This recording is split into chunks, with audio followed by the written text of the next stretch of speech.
Contextualizando, Service Workers são um recurso do JavaScript amplamente utilizado no desenvolvimento de aplicativos web modernos. É um tipo de web worker com potencial de atuar como um proxy entre um aplicativo web e a rede, permitindo que o aplicativo controle o que é armazenado em cache e como responder às solicitações de recursos. Parece que a gente já explicou tudo, mas você se engana. Tem muito mais para te mostrar sobre essa belezura. Fica tranquilo que vai ter código de demonstração. Assim, você já sai do vídeo conseguindo aplicar os Service Workers no seu projeto.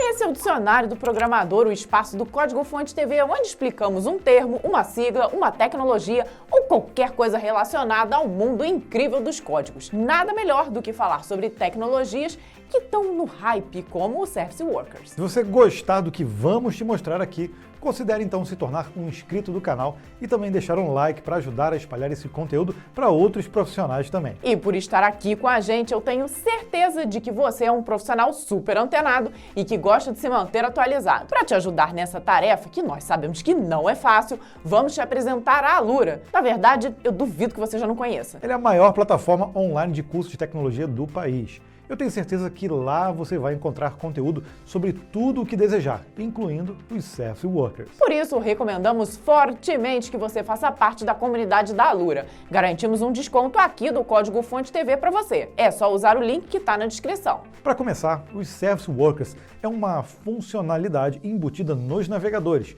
Não é uma biblioteca JavaScript que você importa no seu projeto. Ou seja, é um recurso disponível nas APIs dos navegadores e começou lá atrás, no Google Chrome 40, lá em 2014. Mas já é suportado pela maioria dos navegadores, incluindo aí Firefox, Safari e o Edge. Então estamos falando de algo que já é padrão. Os Service Workers surgiram justamente da iniciativa dos PWAs, ou Progressive Web Apps. Olha o card aqui para você saber do que se trata. Resumindo, eles foram projetados para preencher algumas lacunas importantes no modelo de aplicativos da web, incluindo a capacidade de funcionar offline, receber notificações push e realizar atualizações em segundo plano. E a razão pela qual o Google impulsionou o conceito de Service Workers e PWAs foi aumentar a capacidade da web de competir com aplicações nativas em termos de funcionalidade e experiência do usuário.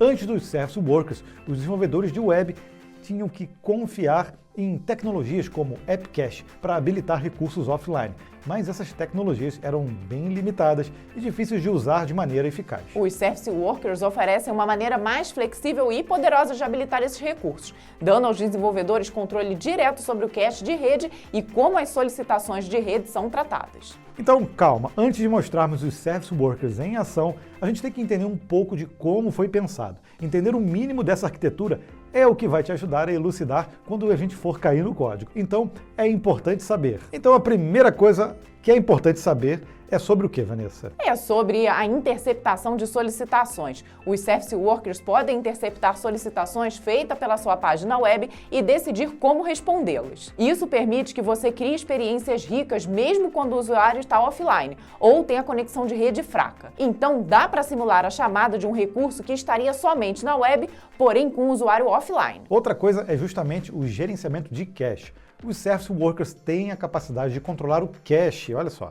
Eles podem decidir quais arquivos e dados são armazenados em cache, quando esses dados são atualizados e o que deve ser feito quando o cache está cheio. A gente vai falar sobre isso mais à frente. Terceira coisa, Background Sync. Ele pode sincronizar dados em segundo plano. Isso significa que mesmo que o usuário esteja offline, o aplicativo ainda pode armazenar dados localmente e sincronizá-los com o servidor quando a conexão for restabelecida. Aliás, é muito comum ver esse tipo de comportamento em aplicações como o Google Docs, por exemplo. Eles atrasam algumas ações até que o usuário tenha uma conexão de rede confiável. Se você usa o WhatsApp, provavelmente você viu alguma coisa parecida também. Outra coisa são as push notifications. Os Service Workers também podem receber mensagens push do servidor e mostrar notificações aos usuários, mesmo quando o aplicativo não esteja aberto no navegador. Isso funciona tanto para smartphones quanto nos computadores. E por último, o ciclo de vida, que é específico. Ele é totalmente separado da página web.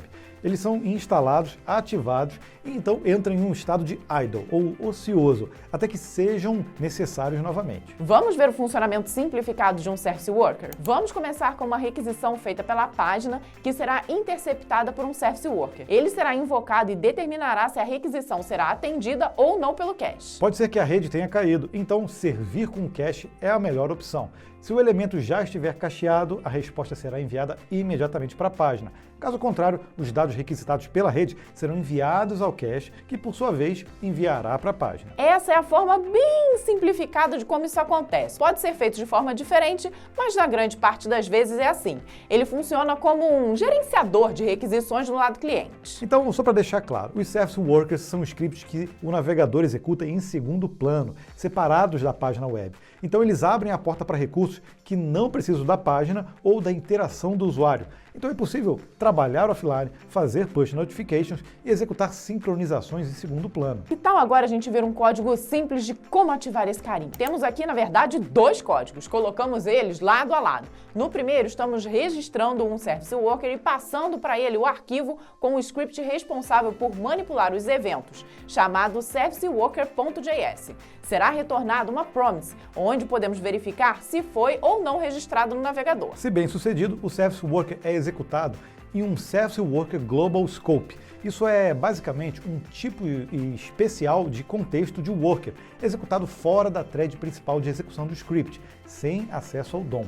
O Service Worker está agora pronto para processar eventos. O segundo código é justamente o do script que contém 3 eventos: install, activate e fetch. O evento de instalação é sempre o primeiro enviado a um Service Worker, e isso pode ser usado, por exemplo, para iniciar o processo de um IndexedDB ou fazer o cache de assets de um site. Durante essa etapa, o aplicativo está se preparando para tornar tudo disponível para uso offline. Quando o manipulador de instalação é concluído, o Service Worker é considerado instalado. Nesse ponto, uma versão anterior do Service Worker poderia estar ativa e controlando páginas abertas. Como a gente não quer 2 versões diferentes do mesmo Service Worker funcionando ao mesmo tempo, a nova versão ainda não está ativa. Depois que todas as páginas controladas pela versão antiga do Service Worker forem fechadas, é seguro aposentar essa versão antiga e o Service Worker recém-instalado recebe um evento de ativação. O uso principal de ativação é para limpar os recursos usados nas versões anteriores do Service Worker. O novo Service Worker pode chamar o Skip Waiting para pedir para ser ativado imediatamente sem esperar que as páginas abertas sejam fechadas. O novo Service Worker então recebe a ativação imediatamente e assume todas as páginas abertas. Após a ativação, o Service Worker agora controlará as páginas, mas apenas aquelas que foram abertas após o register ter sucesso. Em outras palavras, os documentos terão que ser recarregados para serem realmente controlados, porque um documento inicia sua vida com ou sem um Service Worker e mantém isso por toda a sua vida. Mas dá para substituir esse comportamento e adotar páginas já abertas, basta chamar o client.claim. E por fim, podemos interceptar solicitações de rede usando o fetch. Uma vez que o Service Worker está ativo, ele pode começar a interceptar solicitações de rede e decidir como respondê-las. Isso é maravilhoso, pois é possível cachear qualquer tipo de requisição, incluindo bibliotecas de terceiros. Viu? Sempre que uma nova versão de um Service Worker é buscada, esse ciclo acontece novamente e os restos da versão anterior são limpos durante a ativação da nova versão. Tá bom, mas tem desvantagem em usar esse trem? Sempre é bom saber que tudo existem boas práticas e isso também vale ao usar o Service Worker. Primeiro, seja cauteloso com o cache. Os Service Workers permitem que você controle agressivamente o cache, mas é importante não armazenar em cache mais do que necessário para evitar consumir todo o espaço disponível. Outra coisa, atualize o Service Worker corretamente e certifique-se de que os recursos em cache também são atualizados. Eu acho que não precisava nem falar, mas a gente fala mesmo assim. Use HTTPS. Service Workers só funcionam em páginas servidas por HTTPS por razões de segurança. Teste com diferentes navegadores. Embora a maioria dos navegadores modernos suporte Service Workers, o nível de suporte pode variar. E por último, mas não menos importante, use bibliotecas para simplificar. Existem várias bibliotecas disponíveis, como o Workbox, que podem simplificar o trabalho com os Service Workers. Essas bibliotecas, elas fornecem padrões de bom desempenho e abstraem muito os detalhes de trabalho com cache e as solicitações de rede. Decidir o que armazenar no cache através de um Service Worker pode ser um pouco complexo, pois a decisão muitas vezes depende dos requisitos específicos do seu aplicativo. Então segura aí algumas dicas gerais se você estiver na dúvida. Recursos estáticos, tipo arquivos estáticos, né? São os famosos assets que compõem a estrutura do seu site, como HTML, CSS, JavaScript e imagens. São geralmente bons candidatos para armazenamento em cache. Esses são recursos que não mudam com frequência e são necessários para exibir sua página corretamente. O que é sempre bom também saber, por exemplo, se os seus arquivos estão minificados, se suas imagens estão otimizadas, né? Não vai armazenar no Service Worker aquele arquivo gigante, aquela logo de 2 MB, né? Recursos de terceiros, como bibliotecas de JavaScript ou folhas de estilo, podem ser armazenadas em cache, desde que você esteja ciente de que precisa manter esses arquivos atualizados manualmente. Esse, sem dúvida, é um excelente diferencial. Dados dos usuários. Os dados dos usuários que não mudam com frequência também podem ser armazenados em cache. No entanto, é importante ser cauteloso ao armazenar de informações sensíveis e garantir que elas sejam seguras. Se estiver lidando, por exemplo, com loja virtual e carrinho de compra, o cuidado deve ser redobrado. Nada de armazenar o preço de um produto, por exemplo, ou até ID de seção. Cuidado! Conteúdo dinâmico? Sim! O conteúdo que muda frequentemente, como notícias ou feeds de redes sociais, pode ser mais difícil de lidar. Uma estratégia comum é usar o modelo Cache Failing Back to Network, que tenta servir o conteúdo do cache primeiro, se não estiver disponível, ele cai de volta para a rede. Se você ficou curioso em como encontrar os Service Workers no navegador, vai lá no DevTools, aplicativo, e na opção Service Workers. Pode mudar um pouco de navegador para navegador, mas de forma geral é ali que você encontra. Dá para brincar com eles em tempo real. Esse aqui da imagem são os do Instagram. Se nós então conseguimos te dar uma luz de como esses carinhas funcionam, então deixa aqui aquele likezinho no vídeo. Me diz aqui também nos comentários se você já precisou utilizar os Service Workers em algum projeto e qual foi a solução que você aplicou. E isso prova de vez que os devs front-end são sim responsáveis também pela performance das suas aplicações. Nós vamos ficando por aqui. Te vejo no próximo vídeo. Queremos te indicar logo a seguir. Então, tchau! Tchau! É assim, ó. Siga então na mesma pegada de desenvolvimento para a web, a indicação perfeita é o vídeo sobre cores.